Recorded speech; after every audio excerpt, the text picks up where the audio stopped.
The night was thick, heavy with silence. Only the distant croak of frogs and the soft crackle of a dying lantern broke the air. Anthony sat alone on a broken wooden chair outside his house, a one-room apartment in Colcam. His shoulders clutched, his face buried in his palms. He looked like a man carved out of sorrow. Once upon a time, he had walked into offices with his head high, a clean suit on his back and confidence in his stride. But tonight, the same man looked like a shadow of himself. His name had been dragged through the mud 4 years ago, when he was accused of stealing money from the firm he worked for. He was innocent, but innocency did not matter. The job was gone, the shame remained, and doors closed wherever he turned. 4 years without work. 4 years of waking up with nothing to do, going to bed with nothing achieved. His wife had become the backbone of the family, selling foodstuff in Ogbete market to feed them. Each time she placed a small meal on the table, guilt stamped him deeper. He felt less like a man, more like a burden to the family. That evening, as his thoughts sank darker, the door cracked open. His wife, heavy with pregnancy, stepped out quietly. She wore a simple wrapper tied around her chest, her face glistening with sweats from the charcoal pot.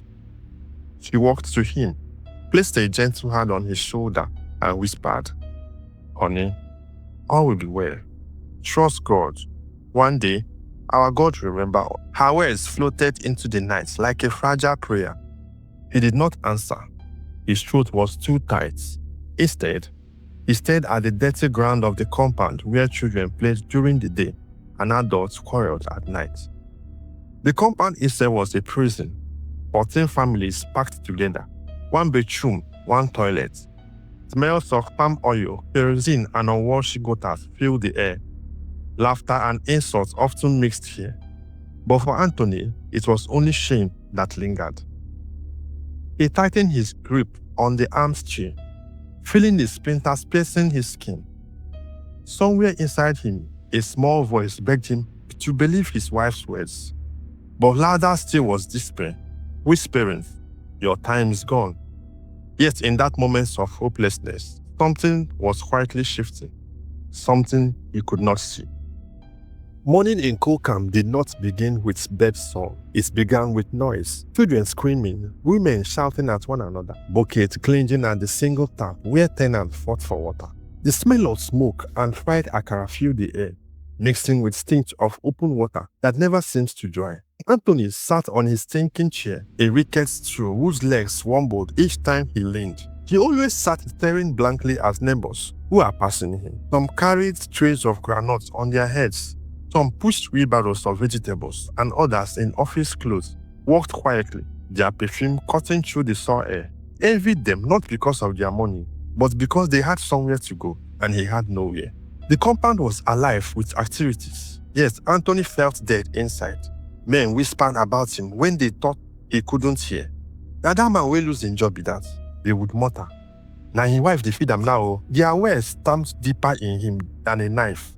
His wife, belly swollen with child, was already dressed for the market. She had tied her wrapper tightly around her waist, balanced a bucket of goose on her head, and was adjusting her baby boy to some school uniform at the same time. Sweat poured out of her like a river, yet he knew how exhausted she really was. "Don't forget to eat something," she said softly before leaving. Her eyes lingered on him, full of pity. Then she turned away, walking down the muddy path that leads to Ogbete. Anthony's chest tightened. A husband should be the one providing, not sitting helplessly while his pregnant wife hustled to feed the family. He looked around the compound again. 14 rooms, 14 families, each one noisy in its own way. A woman was seen quarreling with her neighbor over a spilled water. A boy ran past him with a dead rat, laughing as though it was a treasure. Someone had already begun pounding fufu. The thud echoed through the walls. Life went on for everyone else, but for Anthony, time stood still. The stove cracked beneath him as he leaned forward, burying his face in his hands. He wanted to scream, but the scream stuck inside his chest. Each day felt heavier than the last, and yet, somewhere deep in the noise of Colcam, destiny was preparing to knock on his door. Night fell slowly over Coal Camp. The noisy quarrels of tenants softened into whispers. The single bulb in the compound shined weakly, and shadows stretched across the cracked walls. Anthony sat where he always did, staring into the dark. His chest rose and fell heavily, but his mind was louder than he was counting in his head again. The debts he owed, the school fees he could not pay, the food that was running out. Numbers chased himself in circle until they felt like chains tightening around his neck. He clenched his fist. He hated himself for being proud. The door cracked open. Gently, his wife stepped out, her belly round with pregnancy, her face glowing from sweat and tiredness. She lowered herself beside him on the stool, their knees almost touching. For a moment, she said nothing. She just looked at him, her eyes full of tired love. Then softly, she placed a hand on his shoulder. Her palm was warm, firm, and full of quiet strength. Her voice broke the silence like a rhythm. Honey, all will be well. Let's trust God. One day, our God will remember us. Anthony swallowed hard, his throat dry. Those words, so simple, so small, struck something deep in him. He wanted to believe. He wanted to lean on her faith, the way she leaned on his shoulder. But another voice whispered in his head, what if God has forgotten you? He turned to look at her. Her wrapper was faded, her hair tied carelessly in a scarf. Her eyes rimmed with fatigue. Yet she still smiled at him, still believing him. A pang of guilt cut through his chest. How could she carry this weight, his shame, her pregnancy, the children, and still speak hope? He nodded slowly, unable to find words. She squeezed his shoulder gently, then leaned her head against him. Together they sat in silence, listening to the night. And though despair still lingered in Anthony's heart, her words planted a seed, fragile, trembling, but alive. The next morning, Coal Camp was alive before the sun fully rose. Pots cleansed, babies wailing, and the long queue at the tap had already begun. But Anthony's mind was somewhere. He had spent the night awake, staring at the cracked ceiling, fighting with himself. He knew what to do, but the thoughts filled him with shame. By mid-morning, he sat outside, his feet dragging on the dusty road. He kept his head down, avoiding the curious eyes of neighbors. Every step felt heavy. He was not going to an office with his CV. He was not going to meet a manager. He was going to beg. Our first bus was already parked by the roadside. Its faded blue paint scratched, its seats patched with old leather. The sound of conductor shouting destination filled the air. Obete, Gariki, Newmarket. Passengers hustled in and out, their voices rising above the choking exhaust fumes. Our first stood by the bus, a stocky man in his late 20s, with a round face, thick arms, and a confident swagger of someone who made a living from the street. He was counting change, slapping the naira notes against his palm when Anthony's approached. Ofo, Anthony's voice cracked. He cleared his throat. Trying again, my brother, Biko, I need your help. Ofo looked up, surprised. Anthony, now you be this? Longest time. How you there now? Anthony forced a smile, but his chest tightened. He swallowed hard. My family, things. My brother, things no good. I need work. Even if it's to become your conductor, I go manage. I just need something, anything, so my family go feature. The words tasted bitter on his tongue. He, Anthony, who once wore clean sets and carried files to office, was now begging to be a conductor. Shame burned in his cheeks. Ofo stared at him for a long moment, the noise of the motor park wailing around them. Then slowly, he reached into his pocket, pulled out a small key, and held it out. Take. Anthony blinked, confused, waiting. My boss, Ofo said, his tone firm. Driver, I trust you. Just bring me my weekly returns. Feed your family with the rest. For a second, Anthony could not breathe. He stared at the key. His hand trembled as he reached for it. His heart pounded. His knees felt weak. Thank you, my brother, he whispered, voice breaking. God bless you. As he clutched the key tightly on his fist, Anthony felt the faint stirring of something he didn't felt in years. Hope.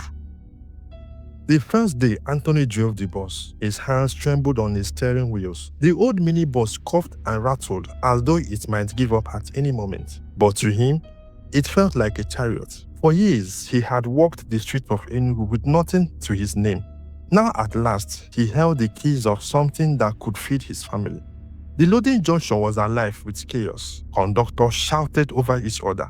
dragging passengers by their arms. Drivers leaned out of their windows, insulting one another, while hawkers waved through the traffic with trays of groundnut and bottled water. It was a storm of chaos, but Anthony sat tall, behind the wheels, his heart pounding.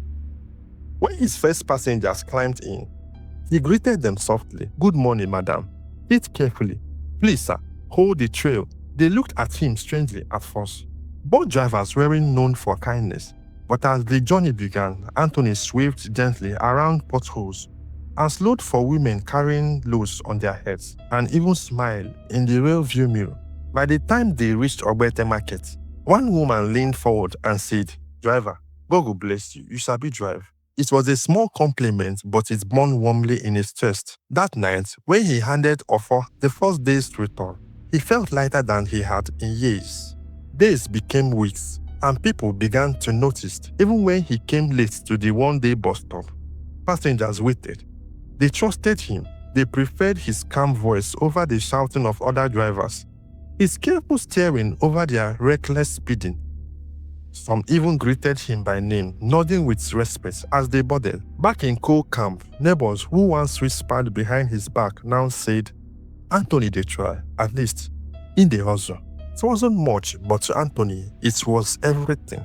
For the first time in 4 years, he was more than a failure. He was a man working, providing, and slowly stitching back the pieces of his pride. He lay on his bed at night, listening to his wife's steady breathing. And he whispered a prayer that night, a silent prayer of gratitude. He didn't know it yet, but this fragile dignity was only the beginning of something far greater. It was an ordinary morning. The streets rang with the usual rhythm. Buses horning, traders calling out prices, the smell of roasted corn hanging on the air. Anthony had already carried a full load of passengers to Ogbete and was waiting for more when his phone rang. The screen flashed a name, Mama Chikamso. She was his wife's closest neighbor at the market. He picked up, pressing the phone to his ear. "Hello?" Her voice came in a rush, trembling. "Anthony, come quickly. Your wife is in the hospital." The world seemed too thin. For a moment, Anthony couldn't breathe. "Which hospital, Mama Chikamso? Which hospital?" "St. Jude Hospital Maternity, Coal Camp," she cried. His hands shook so badly, he almost dropped the phone. His passengers were staring, confused, without a word. As he discharged his passengers, he started the engine, his heart slamming his chest. Every second felt like a stone crushing him. He drove like a madman, the bus rattling through Enugu's narrow road. His palms were slack with sweat, his mind screaming, "Please God, not her."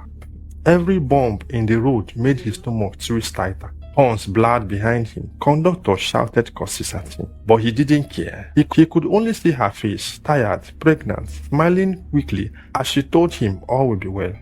By the time he reached the hospital, the smell of disinfectant and antiseptic hit him instantly. Nurses hurried past with trays, and the sound of a crying baby echoed faintly down the corridor.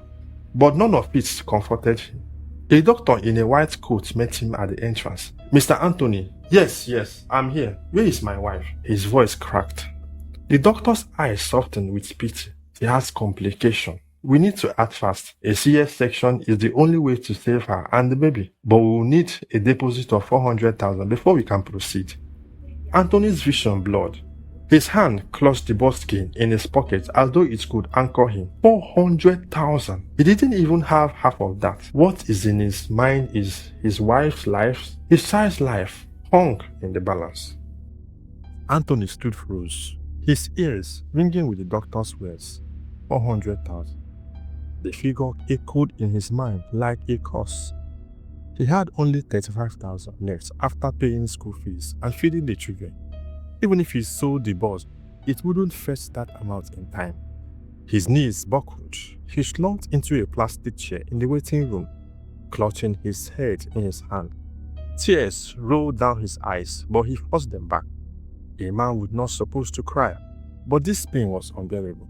His wife's faint voice carried through the thin walls. Weak, a doctor approached him again, urgency sharp in his tone. "Mr. Anthony, if we delay further, we may lose both the mother and the child. We must act now." Anthony stood up, desperation in his eyes. Doctor, please, I beg you. Can't you start the operation? I will pay. I will pay. I swear. The doctor shook his head. Hospital policy. No money, no surgery. Then softer, I am sorry. Helplessness flooded him. He dashed outside, piercing the compound like a madman. He called friends. None picked. He tried Mr. Ofo, switched off. He even thought of selling Mr. Ofo, but immediately, oh, by it at dawn. Minutes slipped away like a sand through his finger. Each one meant his wife's life hanging by the thread. Finally, in blind determination, he stormed back inside and emptied his pockets onto the counter. 35,000 with crumbled notes. Take it, please. Just tap, I will find the rest. His voice cracked, loud enough to make the nurse stare. The cashier looked at the money and snarled, "This can't even buy the drug, sir." Anthony slammed his feet against the counter. His face twisted in anguish. For the first time, tears rolled freely down his cheek. He felt small, helpless, and broken in front of the cold machinery of life. Then, like a cruel twist of fate, a nurse rushed in. "Doctor, our blood pressure is dropping fast." The hallway spun around him. His heart pounded in his throat. The decision was no longer in his hands. Time was slipping away. Anthony staggered down the corridor, his legs barely holding him. He felt the weight of the world pressing down, crushing every bit of strength he had left. His wife's cries echoed faintly from the delivery ward. Weaker each time, he couldn't lose her. Not now. Not like this. Suddenly, he dropped to his knees right there in the hospital hallway. His palms slamming against the cold tile streamed freely down his face. Nurses passing by froze. Patients waiting in chairs looked on him, stunned silence. "Please," he cried out, his voice breaking. "Somebody help me. I beg you. My wife is dying. My baby is dying. I don't have the money. But God will bless you if you can help me, please." People shifted uncomfortably, some whispering, others shaking their heads. In Nigeria, everyone carried their own burden. 400,000 was not small money. A man in faded suits muttered, "If I had that kind of money, will I be sitting here waiting for free consultation?" A woman with a baby strapped to her back turned away, unable to watch his breakdown. Anthony crawled towards the cashier's desk again, clutching the counter like a drowning man clutching a driftwood. "Please, doctor, please, start the operation. Let me pay later. Do not let them die. I am a man of my word." His voice was hoarse, his tears blotting the floor beneath him. The doctor stood still, torn between duty and policy. His face softened, but his hands stayed tied. "Mr. Anthony, I understand. But the hospital rules are strict. If I go against them, I could lose my license." Anthony's shoulders shook, striped of pride, dignity, and strength. For the first time in his life, he realized what it meant to be completely powerless. Just then, a firm voice cut through the tension. "How much is left?" Anthony turned sharply. Standing in the corridor was the woman in a rich Ankara gown, her head wrapped in a matching scarf, her eyes burnt with determination. She stepped closer, clutching a leather handbag. The doctor blinked. 400,000. Without hesitation, the woman pulled out her checkbook. The scratching sound of her pen filled the air. She tore out the check and placed it on the counter. "Here, do the surgery." Anthony's mouth fell open. His voice shook as he whispered, "Who are you?" The woman gazed with calm, yet mysterious. "A stranger," she said sharply, "but God sent me." The nurses sprang into action immediately. The doctor shouted in instruction. Anthony sank to the floor. His palms lifted upward as he wept uncontrollably, this time in gratitude. The operating theater rang with urgency. Bright white lights flooded the room, bouncing off sterile silver instruments neatly arranged on the tray. The air smelled of antiseptic, tap and suffocating. A nurse adjusted her gloves, another secured the oxygen mask over Anne's face. Anthony wasn't allowed inside, but he could see through the small rectangular glass on the door. His forehead pressed against it, his breath forging the pine as tears blurred his vision. His wife lay motionless on the table, her belly exposed, her chest rising and falling slowly under anesthesia. "God, please," he whispered, his hands trembling against the glass. "Don't take her. Don't take my baby." Inside, the surgeon raised his scalpel. His eyes were sharp, focused, and unflinching. "Climb ready?" he asked. "Yes, doctor," the scrub nurse replied. "Blood, pack standing by." "Ready, doctor." The first incision cut through the silence. A quick, practiced movement. The sound was almost unbearable to Anthony's ear, even though he was outside. A first slicing that carried the weight of destiny. He squeezed his fist, nails digging into his pants. Minutes stretched like hours.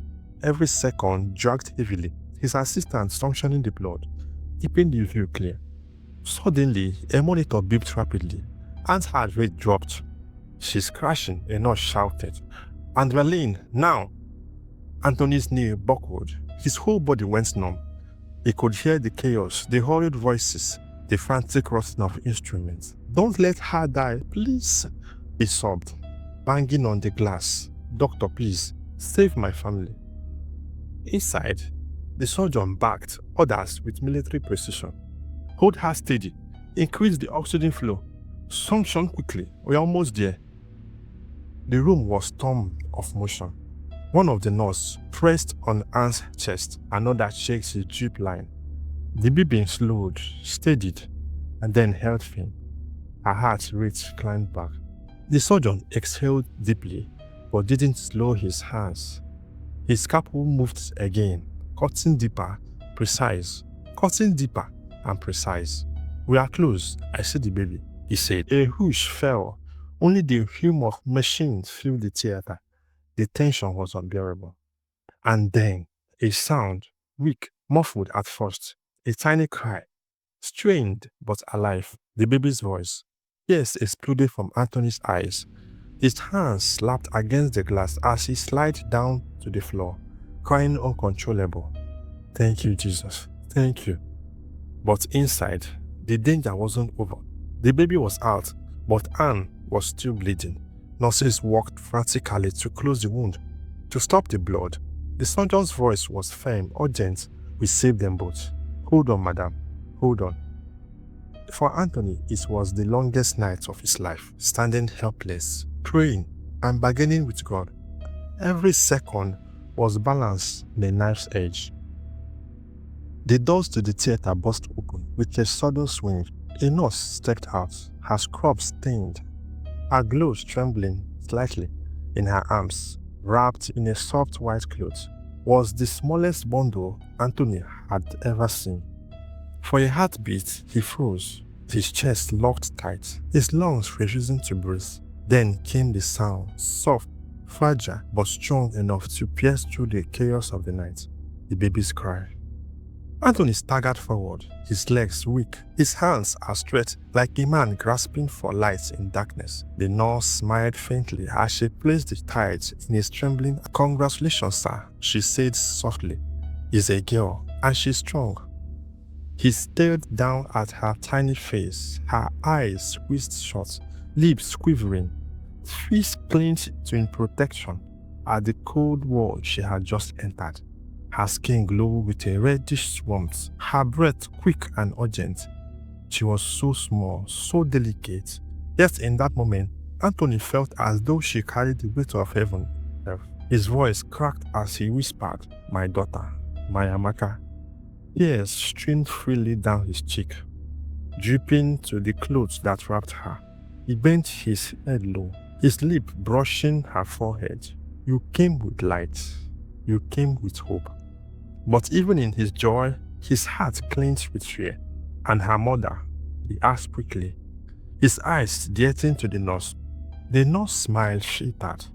"She's still inside, sir. The doctors are fighting to stabilize her. Pray for her, sir."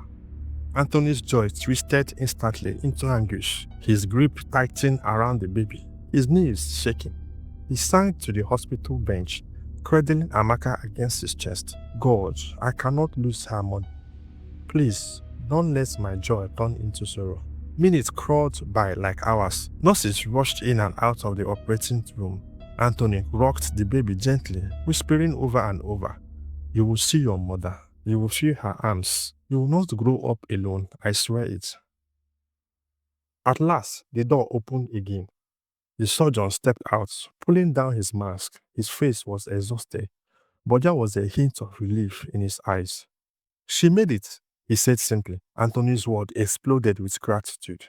He dropped to his knees, lifting Amaka's high into the air as tears fell like rain. "Thank you, Lord. Thank you." His voice rang through the hallway, strong, broken, but filled with unshakable faith. That night, in the small St. Jude Maternity Hospital in Camp, 2 lives were spared, and 1 new life began. It was a night written into destiny, though no one yet knew how much this child would change everything. The days after Amaka's birth were filled with exhaustion, but also unexplainable peace. Anthony watched his wife rest in the hospital bed, her face pale but alive, her arms tenderly holding the baby. He could not stop staring at them. His treasures, his proof that God had not abandoned him. Yet beneath his relief, a new fear gleamed. The hospital bills still hung over his head like a sharp blade. The check from the mysterious woman had saved the surgery, but there were medicine, extra care and debt piling up. He still owed Mr. Oho the boss money he had surrendered that night. Anthony sat on the hospital bench one morning, his eyes fixed on the ground, his mind drowning in worry. His phone rang in his pocket. He almost ignored it, thinking it was another creditor. "Hello," he answered quickly. A grip, professional voice replied, "Good morning. Am I speaking to Mr. Anthony?" "Yes, this is Anthony. This is OTG Associate, the international firm you applied years ago. Are you available to come to our office today? We have good news." Anthony's heart slammed against his chest. He sat up straight, gripping the phone tightly. "Good news?" "Yes, sir. Your application has been reviewed. We are pleased to inform you that you have been selected for employment. Kindly report to our headquarters in Enugu for documentation." For a long moment, Anthony could not speak. His lips trembled, his eyes wide with disbelief. "You mean I got the job?" "Yes, sir, you got the job." When the call ended, Anthony leaped to his feet, his voice breaking into shout of joy. "Thank you, Jesus. Thank you." He danced right there in the hospital corridor. His tears mixed with laughter. Other patients and nurses looked at him with surprise, some smiling knowingly. That afternoon, he wore his best shirt, though the collar was fried and button loosed, and walked into a shiny glass building of OTG Associates in New Haven. The air smelled of polished wood and fresh paint. The receptionist smiled as she handed him a folder. Inside was his appointment letter, his official salary package, and the words that changed his life forever. He was no longer a bus driver. He was now a senior accountant in a prestigious international firm. But the surprise did not end there. Along with the job came an official residence in New Haven, a modern duplex with clean tiled floors, a private kitchen, and more rooms than his family could use. No more one toilet shared by 14 rooms. No more endless queue in Camp. They also handed him the key to a black Toyota Corolla, his official car. The same Anthony, who once begged to be a bus conductor, now stood with his own car keys shining in his palms. That evening, when he brought his wife and newborn daughter to their new home, she wept as she touched the walls, the curtains, the shining kitchen sink. "Anthony, is this really ours?" "Yes," he said, pulling her close. "This is what Amaka brought into our lives. He is our miracle." Camp had been their prison, but Amaka had become their key. Life in New Haven is like stepping into a dream Anthony never thought possible. Each morning, sunlight poured through wide glass windows, filling the living room with warmth.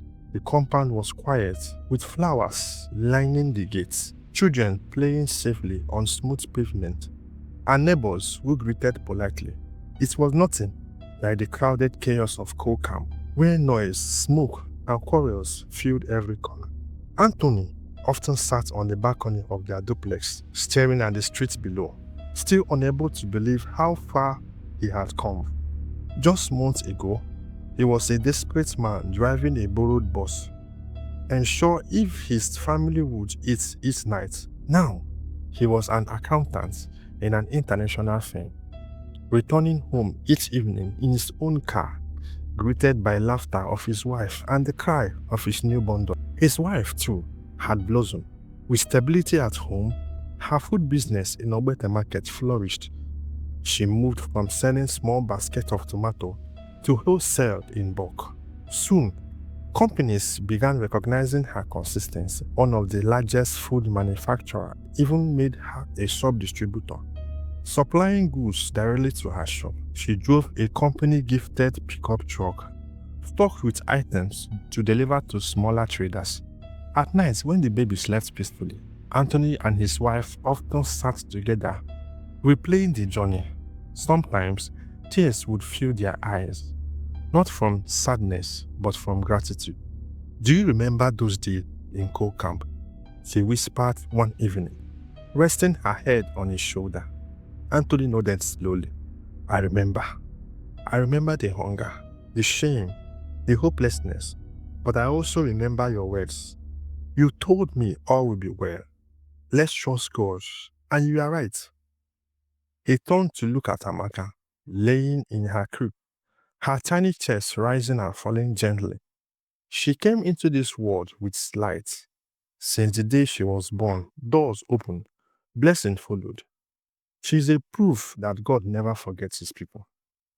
But beyond the blessing, Anthony learned something deeper. Struggles are not punishment, they are seasons of preparation. If he had given up when life seemed unbearable, he would never have reached this moment. To anyone who cared to listen, Anthony's story became a testimony. No matter how long the night, morning will come. No matter how heavy the burden, one day help will arrive. Sometimes it comes through a stranger, sometimes through a child. And so, Amaka grew up not just as their daughter, but as a symbol, a reminder that hope is never wasted, that faith can turn tears into laughter, and that life can change in a single moment. Kokan would always be part of their story, but New Heaven was a proof that destiny could rewrite even the darkest beginnings. Amaka, the little girl who was born on the edge of death, had brought life, fortune, and peace into her family. Truly, she was a gift.